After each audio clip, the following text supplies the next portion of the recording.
কালু ভাই, আজ আমাকে 4 কিলো ঘি দাও তো। এই কেন গো সত্য, আজ এত বেশি ঘি নিচ্ছ? কোনো অনুষ্ঠান আছে নাকি গো? ও মা, জানো না আজ তো জমিদার বাবুর নাতির মুখে বাঁধবো। আমাকে দেশি ঘিয়ের মিষ্টি বানাতে হবে। কালু তার 4 কিলো ঘি ওজন করে সত্য হালিকরকে দেয়।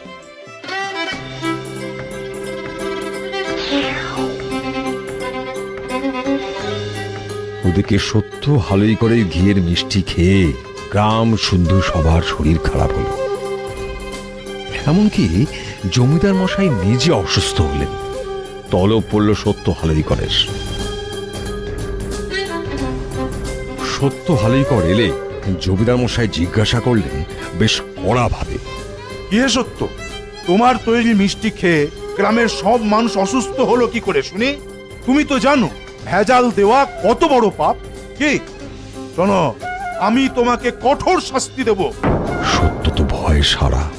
একে রাশভারী জমিদার, তার উপর গম্ভীর গলা। সত্যর হাত পা পিঠের মধ্যে সেঁধিয়ে